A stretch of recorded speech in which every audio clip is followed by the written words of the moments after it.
Huge thank you to our live in studio audience. They are amazing. Bryan, they're clapping for you. Welcome into this week's episode of the Young Dad Podcast. I'm Jay. Not with us today is Ron. However, we are joined by our awesome guest, Bryan, who you heard a little bit about in the show intro. Bryan, how are you today? Doing well, Jay. Thank you very much for having me on, man. I've been looking forward to this. I have too. It's been, a month in the making?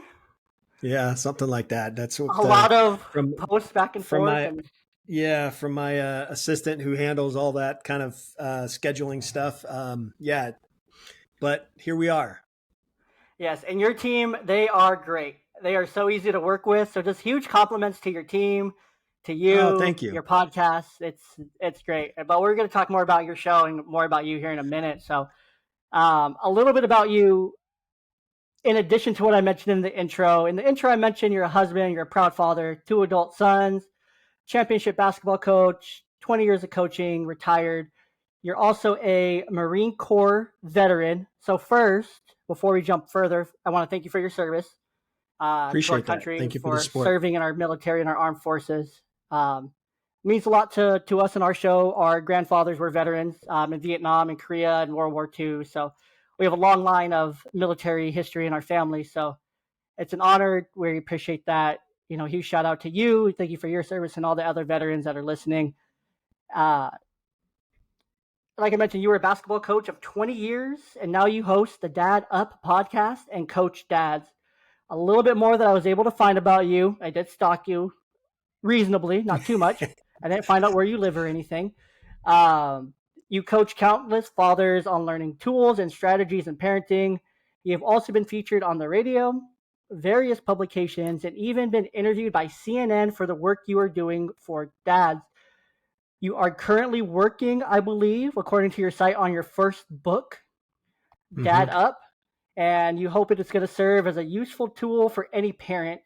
You and your wife, Andrea, currently reside in California with your 2 sons. Blake and Brett, who I mentioned, are adults. They're grown. So that's the paper, a little bit about you. So tell us just a little bit more about you, your fatherhood journey, and kind of how Dad Up got started. And I want the story. I want the long answer. Yeah. Thank you for that. Yeah, that's a quick version of me, but my journey started very, very early on, and I grew up in a household that my parents to this day, over 50 years, still married. And I grew up in a very loving household, but I also grew up in a household where both my parents worked very long hours. They were blue collar workers, and they were hardly ever home. And it had an impact on me as a young man. I played a lot of sports. From swimming, water polo, wrestling, basketball. I played all kinds of different sports. So I was a pretty active kid. And I can tell you, Jay, on one hand, how many practices or games my parents came to in all my years. So that tells you that my parents just couldn't be there for me to support me in my extracurricular activities. I used to ride to practices and games with my friends' parents because I didn't have a ride. And so that right there kind of instilled this desire in me to not be that way as a parent. Even though I was far from having kids, I did not want to be a dad that was sort of disconnected from his kids. I wanted to be very active. So I knew that at a very young age. When my wife and I had kids, I took it very seriously. I mean, I was all in. I went to all of her appointments. I did all the doctor's appointments after they were born, all that kind of stuff. And even so, when they started playing sports at 4 years old, I started coaching. And it started off with Little League. I started coaching and turned into Little League, turned into football, turned into basketball, turned into flag football. I mean, it was just all those sports that they played, I was there. And my feeling was not that I have to do these things, not that I have to take my kid to these practices, because I didn't, right? I get to do these things. I get to take my boys to their practices. I get to take my boys to their games. And if I'm going to get to have that opportunity to do that, why not get involved too? and that would give me that much better of a bond or relationship with my boys. So that's what I did. I took it very seriously, and I coached my kids from the ages of 4 all the way up through high school, and continued even coaching at the high school level. And when my boys were already gone, they were in college and off doing their thing. And I was still coaching at the high school level because I loved pouring into these young men and teaching them how to be men. And a lot of these young men didn't have dads.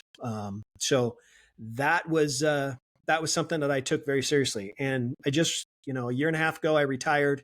I wanted to spend more time at home with my wife, and she used to be what we call a coach's widow, but not anymore. So I spend my evenings now with her and really enjoy it. I do miss coaching. I don't miss the games or the practices. I miss being around the guys. So I do go to games every once in a while just to catch up with the guys and see how they're doing. But yeah, it's just been a huge part of my life as a coach. And that's something that I've will always cherish. And I still get recognized by some, younger boys that I coached when they were little that are now grown adults that still recognize me out in town, and they call me coach. Hey, coach. So it's just a cool thing that I was a part of, and I'm really blessed by it. But yeah, as you said, my boys are grown now, 24 and soon to be 22. And my younger son is a junior in college. He played college basketball, and he's a junior in college now. Actually, he'll be a senior. I should say he's going to be a senior. He just finished his junior year. So, and then my older son works in sales, and he works for a company doing kind of PTSD and anxiety treatments for clients. And so he works in sales and makes a good living. And yeah, I couldn't be more proud of how they've grown and how they've turned out. And that's where I'm at. I started the you asked the question about the podcast and why it got started. And it's very interesting because I was so involved with my boys' lives. There was a point, Jay, where my younger son was a senior in high school. And I knew that once he graduated, he was going to be gone off to college and doing his thing. And I felt a sudden void when he was a senior in high school. I felt a sudden void that my fatherhood journey was coming to an end. My fatherhood role was going to end. Now we know that's not true. We know that, we're going to be dads forever. But I felt like I had been so involved, and now I'm not going to be able to be involved in anything because they're grown adults doing their own thing, living their own lives. What's next? What do I do next? And it was a matter of talking to some family members that encouraged me to consider doing a podcast to help other dads. And I'd listened to a few podcasts, but didn't really know much about them. And so I did a little digging, a little research, and decided that's what I would do. And here we are 3.5 years later, 100, almost 200 episodes in. And like you said, I've been on radio, been in publications, and was interviewed by CNN a couple years ago. Met some phenomenal people, interviewed some big, high profile guests. It's been a lot of fun. So that is me, Jay. I love it. A couple of the things you mentioned there, just, you couldn't give up coaching even after your sons were gone because you just love pouring into the kids, into the youth, into these young men who needed it, who you recognized the need and you saw a need and you filled a need. And that's one of my favorite things about coaching. I'm in the little league phase still with my daughter, but I get to coach her teams. I'm the exact same way. If she's on a team, I want to be coaching or a part of it somehow. Except for cheer, I don't want to be mixed in with the cheer squad too much right now, and I don't think cheer's going to stick. But if she's there and I'm capable and I can do it, I'm going to do it. I'm going to be there. I think that if dads are able to, and they're involved, and they have the resources and the time and the ability, be involved with your kids. I think that's so important to their development, to your relationship with them, to be involved in that way. Coach your kids' teams is so much fun, and you get so much more out of it because you're not only pouring into your kid, you're pouring into these other kids who might not have strong male role models at home or Exactly. in their lives that need it. Even at a young age, they have an example. And from that, what you mentioned, that you still have kids today that you coached when they were boys who are now men that still see you. They're like, yo, what up, coach? I mean, I've done that. Mm-hmm. If I go back home to California, I'll do that if I saw them or anything like that. I had four different basketball coaches and throughout 4 years of high school. I would still recognize each one of those guys. I would recognize like there's Coach Rob, who was just one of the coaches and athletic director at one of the high schools I went to. He was a really cool dude. He was tough on all of us boys, but he was a great guy. He was super fun. We all would call him Coach Rob, and if I saw him today, I would walk up to him, shake his hand, give him a big old hug, and just tell him thank you. Um, and that's for me one of the things I love when I'm like out at the grocery store. Like I've only gone through 2 seasons of coaching and being on the board of the little league. Um, but if I'm at the grocery store and the kids see me, like they'll come up to me and they'll say, "Yo, what up, Coach Jay?" Or "Hi, Coach Jay." Like, do you remember me? Do you remember my name? And I'm like, you got so big over a year. Like I had this happen just this last year. The little boy came up to me and he's like, "Hey, Coach Jay." And I'm like, oh my goodness, you're so much bigger. Like you're now playing in, I was coaching T-ball the last 2 years. He moved up to rookies, and just being able to see these kids and then see them on the field again, see them still playing baseball, see them still growing and developing and happy and healthy is such a good feeling. And them still like being able to remember my name a year later just means I did something right. The Mm-hmm. thank you text at the end of the season, they make me cry. Mm-hmm. I got a few thank you texts, not a lot, but probably two or three. And they were so heartfelt. They were so meaningful. And they were just so like appreciative of just like, thank you for pouring into my boy. Thank you for pouring into, my son. It's so appreciated your patience and everything. And I did not have an easy season last year. I had two kids on the spectrum. I had a kid with ADHD. Um, it I had a really poor attendance turnout, so I had every struggle come my way. I was like the one coach. I was just struggling every week, and it just made it so much better. Like in the end, it was bittersweet, like seeing these kids that were there just develop and gain these skills. And I mean, that's one of the best things about coaching is just seeing these kids develop and turn into something that their parents didn't even think they could be or Mm-hmm. do, and just blow their minds. It's a lot of fun. I personally, coaching is super fun. I plan to do it for as long as I'm able to, and no matter the sport. If not, I'm going to be right there next to the dugout yelling at the kids. I'm be the biggest fan, biggest supporter, biggest cheerleader, number one fan. I'm gonna have signs for all the girls on the softball team. Go crazy in the stands. I'm gonna be Right. nuts. So that's how I am, and that's how it should be for dads. If you're not on the field, you're not Mm-hmm. in the dugout, you're not on the sideline. You need to be in that front row every single time, supportive, there, present, because your kids are always going to remember who showed up for them. Like you mentioned that perfectly. Like you can count on one hand how many times they were there. Granted, circumstances, but you did a lot of sports. There was a lot of opportunity, and that weighed on you and Mm-hmm. that carried you into how you wanted to change, what you want to do different as a father. Um, so it's huge. Kids are going to remember who showed up. Your boys, they're going to cherish that forever, and they're going to pour that into the next generation. And it's just going to keep pouring from there because they're like, well, my dad was there. Grandpa was always there. Grandpa's here right now. Heck, he's right there, um, kind of thing. So I just think that's Yep. all really No, you're cool. Just to absolutely echo right. I some of those think that, points.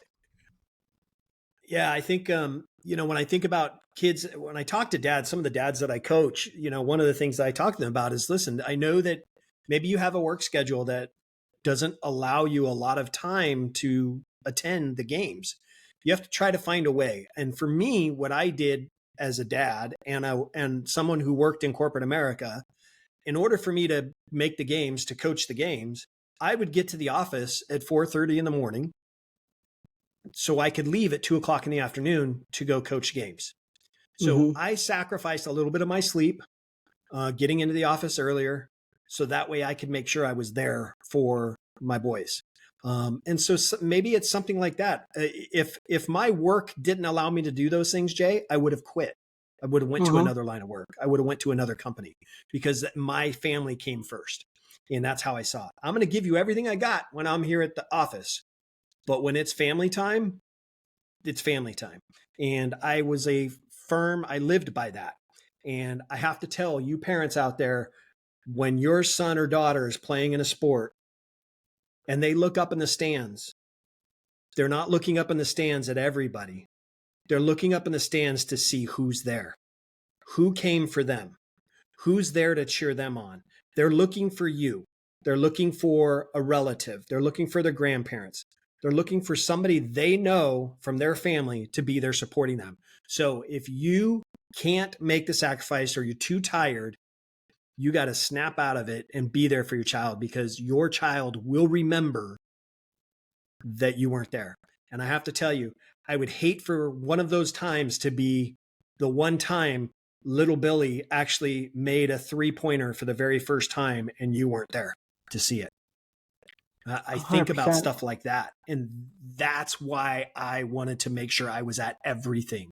And so it only made sense that I coached. So that way I was forced to be at everything. I was the coach. Mm-hmm. So that's why I did it. And my parents, on one hand, no joke. Now, they were great parents, but they just had to work.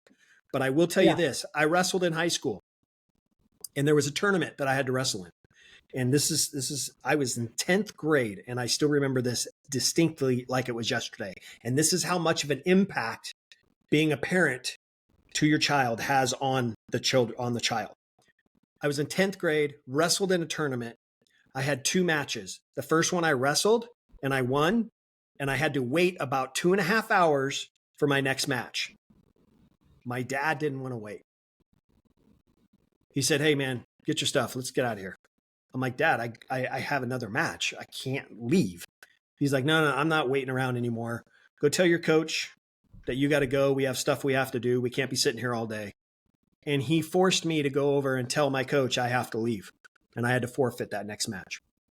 Now I remember that like it was yesterday. Mm-hmm. And it hurt me because I wanted to show my dad what I could do on the mat. I wanted to show my dad that I was good at wrestling. I wanted to show my dad how happy I was that he was there by, doing this sport. And he forced me to leave. And I would never, ever, ever do that to my kids. My kids can tell me that they don't want to play a sport, and I'm fine with that. If you don't want to play soccer, great. We're going to finish the season, but when we're finished the season, then we can move on to something else if you don't like soccer. I'm fine with that. But you're going to do something extra, and I'm going to make sure I'm there to support you. So 100%. 100%, and can agree with that more. Like, I could remember a few times where I wish my dad was there, but he wasn't there. I believe I was in and I think it goes beyond sports as well. Whatever the extra thing your kid's doing, obviously for us dads, we want our kids to be in sports. We want them to be active. Not all kids click that way. It could be theater. It could be dance. It could be choir. Whatever it might look like. It might look different for a lot of dads. So I want to give that caveat. But whatever it is, the point here is, like you mentioned so perfectly, when a kid looks up at the stands, no matter what they're doing or out into the crowd or whatever, they're not looking at everybody just to see, oh, wow, look at all these cool people. They're all here for all of us. They're looking who's there for them. Like you mentioned, you can't put that in a more perfect way.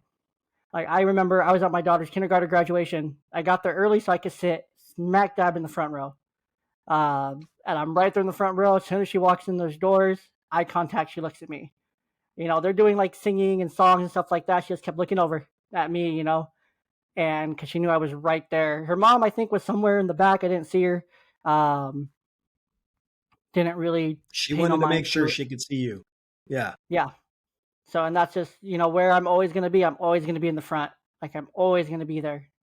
Support you, front row, if I'm not there next to you singing with you or anything like that. So, it's just so important, and you have to make that sacrifice. That sacrifice is going to look different for everyone. Where I've had to do the same thing, where I've had to go into work earlier, so I'm off earlier. So I still get paid the same, but I can do the things that matter to me most, because that's my kids, that's my family, that's my girls. They matter more to me than this job matters. Right. And I can find another job tomorrow if I really, really wanted to. I could go to a different job tomorrow. So, kind of looking at it here, I really wanted to kind of talk about the mission of the Dad Up podcast, because I think it's put together so well. and kind of I want to know the why behind it. So the mission of the Dad Up podcast, you can kind of see it behind you. For dads, about dads, being dads. Where did that come from? How did you come up with it? And why that mission?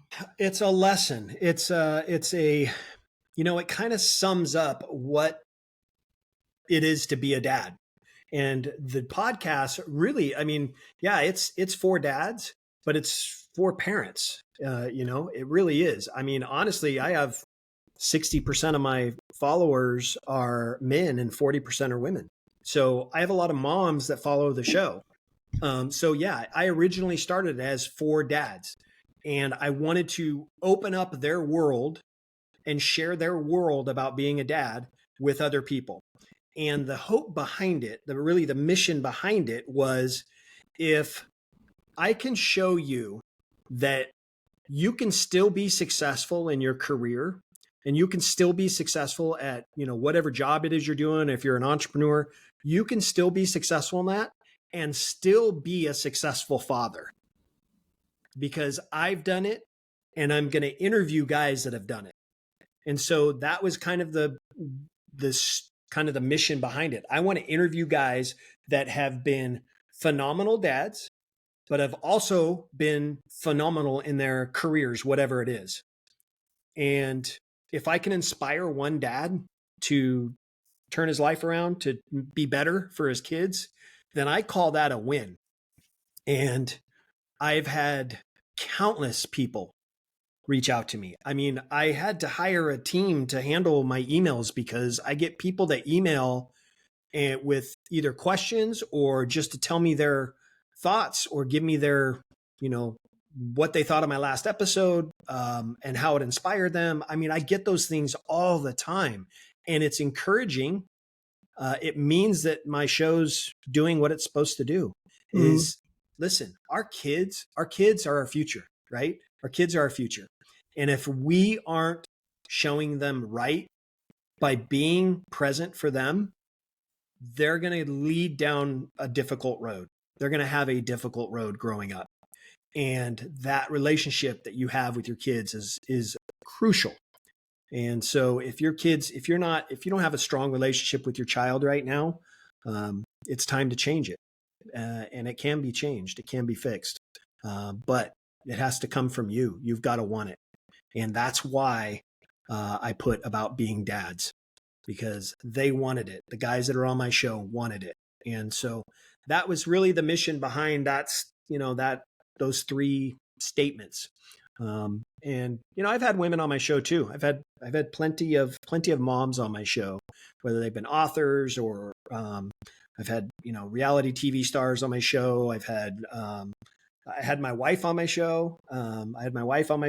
So I mean, it's really about parenting, and it's not so much about being a dad, but the mission behind my podcast is for dads. Yeah. No, I love that. And, I think it's interesting because I hear that a lot, to where that like split you mentioned, that 60-40, that's pretty ballpark to where we're at. We're about 70-30 men to women, but it's still like 30%. It might be closer to 40, actually, pretty similar, but that's pretty similar across like a lot of platforms. At least guys I've talked to and things like that, which is really interesting because it shows that these women who are moms want their dads to be better dads. They want to figure out, how can I help my significant other? How can I help my husband, my boyfriend, my fiance, whatever he is, be better? How can I help him help himself? Because obviously we're confiding in our partners. We're talking to them. We're telling them the things, or at least we hopefully are. Hopefully that's your resource and your outlet for all those things that are, deeply bothering you, or feel like you're inadequate in some way about being a parent with your other parent that you're with. And it's so interesting because that's why there's so much female listenership across a lot of our platforms and a lot of our podcasts, because women want to help their husbands who are talking to them about, hey, I'm feeling inadequate about being a dad, I'm struggling. And I think the biggest takeaway from a lot of what you just mentioned, dad, you got to want it. You have to want to be a dad, and you have to figure out how it's going to look. But really what it comes down to is just time. How are you going to change that time that you either aren't putting in right now that's hurting your relationship, and how are you going to put that time into it? Mm-hmm. That time's still there. You just have it in the wrong place right now. And I think with that, having an honest conversation with yourself about time, like, why do I feel like my relationship's struggling with my kids? Okay, I'm not spending enough time with them. Where am I spending this time? Why am I spending so much Right. time, checked out, not present, somewhere else, out doing these things? Or why am I not including my kids in some of these things? Like, yes, that might be my hobby, but would they also enjoy going fishing with me on a Saturday morning? Would they also enjoy waking up and cooking breakfast with me? Would they also enjoy cooking dinner with me instead of being separated for that time? Where can I Mm-hmm. include them into my daily routine as it is, and Mm-hmm. just spend that time with them? Because that's what kids want. They just want your time. There's that viral Facebook Mm-hmm. post that I've seen a bunch of times about the kid, asking how much his dad makes. Dad gets offended, Yep. finally breaks I know the down one and you're tells talking them, about. yeah, I make 40 something dollars an hour. And the kid goes back, rubs through all his money, his allowance, and everything. Dad, I want to buy an hour of your time. Like, Mm-hmm. that's so powerful. And then on top of that, I don't know how true it. I haven't vetted it, but it's pretty accurate. Like, we spend 75% of the time we're going to spend with our kids in their lifetime by the time they're age 12. Mm-hmm. That's a lot of time that goes by. By the time they're 18 and out of the house, it's 90% of the time we're going to spend with them in their lifetime is already done and gone. It's like, that's some really short years. Yep. And when you put that in context, however old your kid is, like, my oldest is 6. So 37.5% of time that I'm ever going to spend with her is already gone. But add to that I only have her every other week, like, that's probably a little bit higher for the amount of time I'm personally going to spend with her in this time frame. So it's Mm-hmm. perspective. A lot of it's perspective. Where are you going to sacrifice? It's not where you're willing to sacrifice. Where are you going to sacrifice? It has to be an active action. There's not a compromise here. Like you mentioned, if you want to do it, Right. you have to do it. There's no ifs, ands, or buts, Right. willings, or anything. Like, you're gonna do it. You have to find it. Yeah. I want to continue with what you were just talking about there. I want to ask you a question though, Jay. And this is not, I'm not trying to be funny. I just want to ask you a serious question. Of course, Spell love for me. I know this one, but LOVE. You know how kids spell love? I do. TIME. Correct. Kids spell love TIME. Dads look and they say, all right, well, I'm giving my kid love. I'm buying him stuff. I'm letting him do stuff. I'm giving him hugs, but they don't want, they need that stuff. They need you to give them hugs, and they need you to give them affection. They need you to give them those kinds of things, but they want to know, what is the time that I get with you? And for me right now, with my boys being older, they're adults. They go off on their own and do their own thing. But they have, in the last year and a half, have really taken up golf. And the two of them go golfing together a lot. So what did I do? Took up golf. And I don't golf. I am a terrible golfer. And I did it because I know that if I say to my boys, hey, let's go golfing, they'll want to go because they want to golf, and I'll get to be with them. So even though they're grown adults, I have managed to figure out a way to still be active in their lives just by being interested in the things that they're interested in. So yeah, your kid may not like going to Home Depot. That's because he's not interested in Home Depot. Find out what your kids are interested in and then be interested in them. And if you do that, it'll make the time thing that much easier. So if your kid likes to build Legos, build Legos with them. Build something that you want to build, or help him build something, but play Legos. If your daughter likes to go get her nails done, dads likes to go get her nails done, go get your nails done. It's Nothing not, beats a good you manicure either. don't, Just saying. dude, I go, my wife gets irritated because I go probably every other week and get a manicure. And I get pedicures because I'm a runner. I like that my feet to be nice and fresh. So Mm-hmm. I get pedicures and manicures. I don't have daughters, but if I did, that would be something that my daughter and I would do. My wife and I do it now together as kind of our little thing. But if I had a daughter, that's what I would want to do if she wanted to do those things. So guys, I'm telling you, it's so easy to find that time because that's what kids need from you. They need love, and they spell love Time. And you need to figure out a way to put those together to where you're satisfied with how much time you're giving them and they're satisfied with the love that you're giving them. 100%. And, a way that I've framed that before, so I work in mental health, I work with youth and families. So I work with a lot of parents and I'm part of a lot of dad groups, very common there, but to where they feel like they don't connect with their kids. They're not connecting with them emotionally or mentally or behaviorally, and they won't talk to them, they won't open up. And it all comes back to, like you said, it comes back to that time. But another layer to that, like you mentioned, is pick up their interest with them. Like you mentioned, you're a terrible golfer, but you're doing it anyway because you are spending time with your kids, and that's what matters most. And they're enjoying spending that time with you. And during that time that you guys are spending together, you guys probably talk without realizing that you guys are talking and opening up to each other and supporting each other and getting things Yep. off your chest and working through things. Because, like, in those moments, and I call that like hopping on their train. You're hopping on their train along with them. You're on their ride. Now they're the Mm-hmm. conductor, and you're just on the train. You're just there to support them. You're hopping on that train, and you're on that ride, and it's amazing what happens when you just ask your kid. I see it so often in dad groups, and it drives me bonkers because I've commented on it 100 times, probably more at this point. But what do I do with my kid? What are some fun things to spend time with them? Like, no matter what age, as long as they're talking, if they're at a talking age, like, yes, that's probably the best time to ask them. But ask them a very simple question, and this question might blow your mind. What do you want to do? What would be fun for you? And no matter what they say, no matter what they say, Legos, going to the park, playing basketball, if you have a community pool that you're a part of, whatever it might be, whatever that looks like, whatever they say, no questions asked, just do it. If it's Mm-hmm. Legos, build the Legos. If it's getting a pedicure with your daughter, go get a pedicure with your daughter.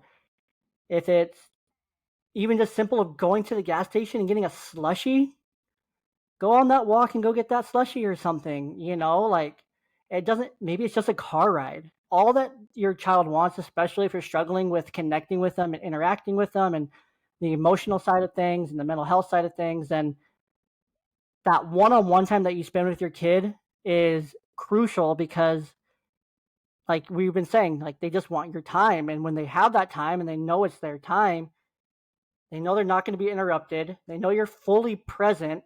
That's another huge part of it that we'll get into a second, I'm sure. But be present for that time and show up and enjoy it. Be active, be engaged, because then they'll start talking. They won't even realize that they're talking and opening up to you, and that they're working Mm-hmm. through these things that might be bothering them. And you're able to support them and work through it. And you'll realize as you keep spending that one-on-one time with them that things change, behaviors get better around home, they're more upbeat, they're happier because their love tank is filled, and you're happier because you guys are Mm-hmm. connecting, that time's there, everything's there. You have to stay consistent with it and keep doing it. But yeah. Yeah. You're absolutely right. And I think that, the amount of time that you spend with your kids really to build that bond and that trust. Kids want to feel like they're safe around you. So my boys always understood that my home is a safe space. So if they need to talk to me, because they played sports, we always used the team analogy, but I would tell them, you can come talk to me at any time you need to talk to me. I'm on your team. And if it's something that you've done wrong or something that you should have done and you didn't do, you can still come and talk to me about it. I'm not going to say I won't be disappointed, but it doesn't mean that I don't love you any less. And I'm going to help you work through whatever that is. So my boys understood that our home was a safe space. Now, take the flip side of that. Had I not had that kind of relationship with my boys growing up, had I constantly just focused on my career and was outside the home a lot, they did their own thing. We grew up and we've grown apart over the years. Now they're into the high school years and they're really going through some challenges. Guess who they're not going to? Dad, You because They're dad going to a wasn't group of there friends for and me growing up. they're going to somebody else, and who knows who that somebody else is. And so I always wanted my boys to understand that you can always come to me and I'm always going to be there for you. And I showed that by doing it, not just by telling them, by doing it. And so for you guys out there, even moms out there, if you're having trouble connecting with your kids, you've got to put the time in and you've got to be disciplined in spending that time with them. It's super important. And trust me, they will recognize it if you do that. It is intentional time. So none of that. That's one of the things that I coach when I talk to some of my dad coaches that I call, some of the dads that I coach. One of the things that they have to do through our coaching program is they have to spend one-on-one time with their kids every single day. You know how hard that is? That's tough. Yeah. That is tough because we have busy lives. We have things we have to do. We have busy lives. So I challenge them to find ways to incorporate their kids in the stuff that they have to do. If it means, hey, I have to run to the grocery store and get some stuff for the house, I want you to go with me because I want to talk to you about some stuff. Mm-hmm. Okay. And you just go and have a conversation. Or like you said, maybe it's a drive. But some of the dads that I coach, I tell them, listen, I want you spending at least 10 minutes every single day, one-on-one time. No distractions, just you and your kid. And if you have 3 kids, that means you're spending 10 minutes at least with each one of them every single day. And I promise you, if you make that change, if you make that switch, I promise you, you will see a difference in your relationship with your child, and the bond with your child will be much stronger. I promise. I guarantee it. 100%. And just to echo a couple of things there, you mentioned that as their kids get older, they're going to go through different stages. When things get tough, if they're not turning to you, then it might not just be a who they're turning to, but what they're turning to. They could Correct. turn to substances. They could turn to sex. They could turn to, um, you know, different ideations and different things like that aren't the healthiest headspaces for them to be. They might turn to very toxic online gaming communities. Who knows what they could turn to? But it's not just who they could turn to, but what they could turn to and what those different paths lead down. It's so important to be there early and always be there. And on top of that, I love that you mentioned, 10 minutes a day, but to add a layer to that, because that's the two places I see men feel like they're not connected with their kids. That 10 minutes one on one. One thing that I've written about on my blog, on the website, when I bonus content from last season 3, the well balanced dad diet is if you're not able to start, every single day, start with something small. Start 20 minutes 3 times a week, 20 minutes 5 times a week. That not only goes for your child, but it also goes for your partner as well. Mm-hmm. Because Yeah, you have to have that absolutely. relationship with your partner. If you're not having that there, that's also a huge element here to, you know, being a dad and, having a home with a significant other, um, to making sure that you pour that time into your relationship as well. Because at the end of it, Mm-hmm. and you know this very well, where you are, you retired and you gave this time back to your wife, to where you Mm-hmm. guys are now re-experiencing, a relationship and rebuilding that, and not Mm-hmm. rebuilding, but adding on to that, rediscovering it, learning about each other again. And that's, really cool place to be, because you just went through the last 20 years of raising kids together and as parents, and now it's just Bryan and Andrea. You Mm-hmm. know, Yeah, I that's mean, who was there you know, before, and that's who's the there after now. exactly. And, my relationship with my wife, I call her queen, because she's my world. That's where my foundation of my family started, was with her. Hmm. And I look at our foundation to our kids, to our family. I look at our foundation and I ask, are there any cracks? Is the foundation weak? And that foundation is your relationship with your spouse. Hmm. And even if you guys are separated, let's say you guys are divorced, right? If you have a strong Present. foundation, meaning you have a good, there you go, you have a good relationship with your child's mother or father, even though you guys are divorced, if you have a good relationship, you can still make that foundation solid. But for me, being married, my wife and I have been together for over 26 years. Our foundation is solid. And one of the things that we do regularly, believe it or not, is, and I've talked about this on my show before, is we actually have a marriage coach. And we go see a marriage coach once every other month. And we've been seeing this marriage coach for about the last, I want to say 5 years or so, about the last 5 years. And we didn't do that because we have problems. She's a licensed therapist, family therapist. And we didn't go to her because we had problems. We went to her so we don't have problems. That's why we go to her. And we actually enjoy our time with her. We look forward to it every single week. Every single month. We look forward to doing that with her. And it has really opened up our relationship even more. And my wife and I know that our foundation of our relationship is the direct result of what our boys will grow up into. So they see me and how I treat their mom. They know that that's how they're to treat a lady or treat another person, a girl. So the way that I treat my wife is how they should treat a woman. And the way that my wife treats me is how my boys should be treated by a woman. So 100%. When they get outside the house, they have that lesson already instilled in them because they grew up with us, right? So they see it. They lived it. So don't get me wrong. There have always been, challenges. We have had challenges. Yeah. And we've had struggles. Everybody goes through that. But how we fix those things is where the lesson comes from. So that's where the lesson comes from, is how did we fix it? How did we get stronger from it? And, it's the same thing with parenting. Parenting, they say in school, you get the lesson, then the test, right? In parenting, you get the test and then the lesson. So you get the kid and then you have to try to figure out the lesson, how to raise them, right? 100%. But in a relationship, it's the same thing. It's the same thing. Mm-hmm. In a relationship, we get the test. The test is the relationship. And now we have to get the lesson, which is how do we build on this relationship? How do we make it stronger?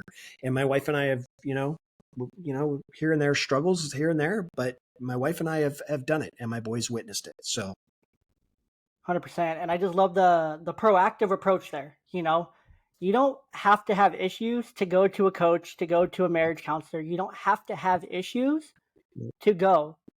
It's a great thing to do. Like, I work in mental health, but actually before that, I did see your story with Happy Girlfriends Day. You crossed out girlfriends and replaced queen there. Yeah. I'm like, I love that. I love that. That was awesome. It was my first time posting yesterday. She doesn't like it. She doesn't like it. She hates that I call her queen, but she's my queen. She's 100%. Listen, let me just say this. And I know I cut you off, but let me just say this. In our relationship, and I hear dads, particularly because I coach dads, I hear them say this, hey, because that's one of the things I work on when I coach dads is I talk about their relationship with their spouse or with the child's mother. So we talk about that relationship because I want to help strengthen it. And that's part of the program as well. So I talk to them about it and they say, listen, I feel like I'm giving 50%. She's not giving 50%. And we're struggling in these areas. And I go, well, that's your problem right there. Number one, you're not to be giving 50% and she's to be giving 50%. You need to be giving 100% and she needs to give 100%. You both are giving 100% to the relationship, not 50. Because if you give 50, the relationship's going to fall apart. I'm only giving you 50% of me, dear. So with my wife, she's my queen. Yes, I'm going to give her 100% of my time, my relationship, my love. She gets 100% of it. And she does the same for me. And I live by that. Yeah. So that's just a little tangent, but my wife, she just smirks when I call her queen. So I love it's that. all cute. I love that. She loves it. She's not letting on that. She low key loves it. She would be devastated if you stopped. But I think a really good part of that you mentioned is also like your kids are looking to you guys in the home. And I feel like that's so important. Like with my kids being divorced, we've been divorced about 2 years now. So we've gone through a couple Mother's Days, birthdays and things like this. And, my ex-wife's been remarried now, whole different thing to get into, but remarried and things like that. So it's like they see how I still treat her. Like I never really talk bad about her in front of the kids. Occasionally something slips out of frustration or something like that, and sometimes something minor slips, but it's not constant. And I see that and it makes me sick to when men who are divorced are just bashing their exes in these dads groups. Like, yes, it's an appropriate place to do so, but also at the same time, you're never going to make progress in your co-parenting if you don't get over yourself. You just got to get over Right. it. Like, just get over it. I Right. actually wrote about that over Father's Day with the divorcee dish. Um, like, one of the big things, probably the biggest thing you have to do as a single dad now, if going through a divorce and co-parenting, is you got to get over yourself. Things are never going to be Hmm. perfect ever again. They're not going to go back to the way they were. They're not going to change. You just have to move forward, get over yourself, let go. Let go of that anger, let go of that frustration, let go of that hatred. Let it go because it's going to impact you as a dad. It's going to impact you as a father. It's going to impact your relationship with your kids if you're holding on to that in the slightest. You know, if you want to have a healthy co-parenting relationship, let's say you have young kids and they're potty training, that has to be a consistent thing between the two households. But if you're not even able to communicate about basic things like appointments or, anything that's transactional, and that's how it should be transactional. You need to know this. This is what I need to tell you, and that's it. We don't need to have a whole conversation. We don't need to talk about all these things. Keep it transactional. But if it comes to like potty training or anything big that needs to be consistent between the two households, if you guys can't have that conversation, guess who's going to suffer? Not their mom, Hmm. not you. Right. Your kid's going to suffer because they're confused about how to use the freaking bathroom. And then guess where that's going to lay over to? School, preschool. They're going to be in first grade and still have issues, because there was a lack of consistency between the two homes. And that's one thing that I will always compliment my ex-wife for is that we have been able to have that communication about, hey, our youngest is almost 3. She's potty trained, but it was that conversation like, hey, I'm noticing that she's waking up pretty dry in her pull up. I'm going to try transitioning her to underwear. Just so you know, my ex-wife's okay. We have 5 more pull ups and then we'll start doing the same here for consistency and stuff. And that's what's important. So you have to have that communication and be able to talk about that. To where yesterday my ex-wife texted me and she was like, "Hey, do you have the girls' birth certificates?" I'm like, "Yeah, I have them. Like they're locked up. You have pictures. Like I've sent them to you. Like look back through our pictures and whatnot." She's like, "Okay, cool. I found them. I just wasn't sure." She's like, I'm like, "Why do you need them?" She's like, "Oh, I saw TikTok and freaked out about not having birth certificates." So I was like, "Oh my god." But it comes down to those little things, to be able to make sure you can communicate it when you need to communicate with your co-parent. So vital. So you have to, and men don't like hearing that, but you have to put yourself aside and you have to let go and you have to get over it and move on with your life because there's going to be something better ahead for you. I promise. But you can't open up those doors. You can't allow those blessings to come into your life if you're holding on to something that's not benefiting you or serving you. So, yeah, I think those were what I wanted to say from what you mentioned. So, um, Yeah. I mean, I think that if dads are, you know, I'm not a big fan of, I've heard dads, bashing on their ex, and I've heard it the other way around too. I've heard, women bashing on their ex as well. I'm not a big fan of that. And I think that if that's the road that you're taking, it's going to be tough for you to have a working co-parenting relationship in the future or going forward. I think I'll put it to you this way: what is doing that getting you? What purpose is that serving? It's not making you feel any better. It's actually making you feel worse. So there's no gain for you doing it. It's not fixing anything that may be wrong. So why go through the energy of spewing what you're going to spew about the other person? It makes no sense to me. And zero. so it frustrates me that dads succumb to that and they give into it and they do it. And the only person that really ends up being affected by it is the child or the children. And so, Hmm. yes, dads, if you're doing that, just stop. Just stop. Try to Yeah. figure it out. Try to work a way around it. You have challenge. I get it. You have issues. I get it. It's a struggle. I get it. It's very difficult. I get it. She's hard to deal with. I get it. But Hmm. be the bigger person. Be an adult. Yeah. Figure it out Yeah. for your kids, not for her, not for your ex. for your kids. Figure it out. Yeah, and for yourself as well. You don't deserve that as a parent to always be worrying about like what your ex is doing. It doesn't matter what she's doing. As long as you guys are on the same page for the kids, let her live her life. Or moms, if you're listening, you're single and divorced, like it doesn't matter what he's doing. Is he taking care of the kids, and is he doing his part fully? If the answer is yes, Mm-hmm. let it go. Let it go. So many things don't Mm-hmm. matter and they're trivial, especially if it's giving you negative energy or it's affecting you emotionally, mentally. And if you're really struggling with those things, there's plenty of resources out there for you to go and find someone, talk to someone, find a coach, find a therapist, find a counselor, find a peer, find someone to talk to, to get those things off your chest and get that perspective. If you're Mm-hmm. religious, talk to your pastor, talk to your associate pastors, Mm-hmm. find those outlets. Like most churches, their counselors and their pastors, they do counseling to where you can go and sit Mm-hmm. with them and get that spiritual perspective, but also like get it off your chest and talk to someone to where it's not going to cost you anything. Um, and that's one thing that, like I mentioned, it drives me crazy in these dad groups because that's what so much of it is. And then the lack of support to where it's like someone posts something positive and it's like, oh, good luck. That's not going to last. Or good luck in that next relationship. That's not going to Mm-hmm. last very long. You're just going to be back Yeah. here where you started. And, you Yeah. know, it's sad because it's like, what I'd if that, venture to sorry, go ahead. I'd venture to say that the dads that make those kind of comments, they're the problem, not the ex. Yeah. And yeah, you're not too far off there. And it's like, why can't we just be happy for this guy who went through relationship repair or is working toward relationship repair and working toward reunification with Mm-hmm. as a family unit with the natural mother, and they're working on it together. Like, what if they were able to find that common ground? Like, we don't know. You don't know that whole story. So you're giving a negative comment because you still have something that you haven't worked through personally. You're projecting yourself. Right. And it's really sad. It's discouraging. So, dads, if you're listening and you're one of those people making those comments, like, let's just stop and let's work. Let's turn the finger inward and reflect. Why? Mm-hmm. Why am I doing that? It's not making you feel better, like you mentioned.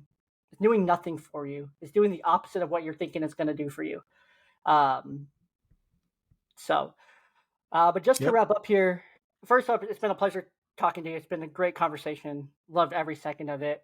Um, I feel the same way. it's been awesome. But I would love to just, get your parting wisdom. It's kind of what I ask everyone here at the end. What would you say to the dad that's really struggling, that's really going through it, or to the husband that's really going through it with their wife? I guess both those perspectives, to the father and then to the Mm-hmm. husband. What's your kind of parting wisdom? What's your one piece of advice to both those guys? Yeah, it's a great question. My advice, and I've had dads like that have reached out to me, and my advice is first, I want you to look at yourself. That's where I want you to start. Because if you can't get yourself in a place where you love who you are, it's going to be very challenging for you to love or support somebody else. So I want you to start by looking at yourself first and seeing where there are cracks in your foundation that need to be fixed. I don't know if it's, exercise. I don't know if it's yoga. I don't know if it's meditation. I don't know if it's journaling. I don't know if it's a therapist. I don't know what it is because everybody has their own thing that they need to help them work through an issue. But you need to figure out what that is first before you can try to fix or correct the challenge that you're facing. And then the second thing is you need to talk to somebody, whether it's a family member, a brother, somebody, to get that extra encouragement or that extra support. This is not somebody to talk to gossip to, or, to get their opinion in a negative. This is somebody that you really trust, somebody that you could call at 2 a.m. and ask them for help, and they would help you. So what I've done in my life, and this is something that I would encourage all dads to do, I actually have a personal board of directors. And what those guys are is there's a group of 7 guys that meet with me every other month, and we go through things in my life. So they work for me in guiding me, giving me support, giving me encouragement, and telling me truths about what I need to know in order to get myself to the next level. So I developed this thing called personal board of directors, and I actually wrote contracts for my guys. I went through a list of about 60 guys and narrowed it down to these 7. And I asked them if they'd be willing to do it, and they agreed. So I sent them a contract, said, this is what I'm expecting from you, and this is what I'm going to do for you. And then we both sign the contract, and we meet every other month. Now, I do that because I want to improve in all areas of my life. I have a financial planner on my board. I have someone who's big in his faith on my board. I have a couple of entrepreneurs on my board, and every single one of them, with the exception of one, every single one of them is married with kids.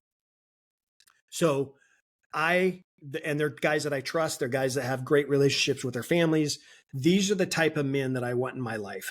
And so I circle myself with them, and I meet with them every other month. I would encourage for any dads out there that are challenged in certain areas, whether it's your business or your family, to get that group of guys around you and lean into them. Don't be so egotistical that you have to keep everything inside, or that you have to carry the weight of the world on your shoulders and think you're going to be okay, because you're not. It takes a village to raise kids, as they say. And for you to be a productive human being and grow in all the areas of your life, you are going to need support. And so you can reach out to me. If you have questions, you can reach out to Jay, or you can reach out to people that are in your inner circle that you know and trust and get support. So first work on you and then seek outside. And once you have those 2 areas fixed, then you can start to unravel whatever challenge it is you're going through. So that's my answer. I know it was kind of long-winded, but I love it. I love it. That was so great. Well, Bryan, thank you again. If people want to find you, they can find you on your website, obviously, daduptribe.com, Instagram at dadupodcast, Threads at dadupodcast. There's a Facebook link in the show notes, on Twitter/X, whatever it's called these days, dadupodcast. Obviously, your YouTube channel as well, and then also in your bio on Instagram, as well as on your website. You can see the link tree there, Dad Up Tribe as well. They can find all your stuff there. Is there anything I missed to where they can find you, reach out to you, talk to you, or anything? No, I mean, I will say this. I am not big on Twitter. I just don't really, I'm not active on there. But Instagram is the main one. And obviously that's Dad Up Podcast. And then, oh, am I? I haven't even looked. I honestly haven't even looked. Awesome. Oh, that's cool. I do have people that kind of manage some of my accounts for me, because it's just too much. It just takes a lot of time. But in saying that, Instagram has my link tree, and in that link tree has everything where you can find me, look me up, learn more about me. And I always answer DMs personally. I answer DMs. Unless you send me a weird DM, then I'm not going to answer you. But if you have a question, looking for coaching, something like that, you can send me a DM, and I will be more than happy to help you or encourage you or just provide support any way I can. I'm happy to do that. And I'll do this. Let me do this, Jay. Let me do this. For this show right now, I just did a thing a short time ago about offering free coaching for the month of August. All right. So for the month of August, I offered free coaching. Those slots filled up really fast. But what I'll do for you, for your show, for your audience is, let's do 3. I'll take 3 guys that if they want coaching from me, I'll offer it for free for the month of August. All they got to do is reach out to you or reach out to me. They watched the episode and loved it, and they can send me a DM. So we are recording here in August, but this actually won't come out until the first week of September. So September. So that's fine. Perfect, September. Perfect. Love it. So we'll do it for September. That's fine. But 3 guys, if there's 3 guys out there that are watching this and want free coaching for the month of September, reach out to us. You can reach out to Jay or reach out to me, and I'll provide that as a service to you, Jay, and a service to your listeners and followers. I love that. That's amazing, Bryan. It's very generous of you. Appreciate it. Well, again, Bryan, thank you so much. We could probably go for hours if we really wanted to. Mm-hmm. We'll Mm-hmm. have to do it again sometime. But again, thank you so much for just your time, your wisdom, your perspective, and sitting down talking to me here, and to all the young dads and the Young Dad podcast here. It's much appreciated. So, no, you know what? Keep doing what you're doing, man, because it is shows like this that change lives, and shows like this that impact families in a positive way. And when you change lives and impact families in a positive way, kids benefit. yep. And that's the purpose, is to really help our kids be better and better, and to help you build a better relationship with them. So if you're doing this show, you're changing lives, you're building relationships within families, and it's going to help the kids. And so I commend you. Keep doing what you're doing, and appreciate you having me on. I really do. Awesome. Audience, you guys know what to do.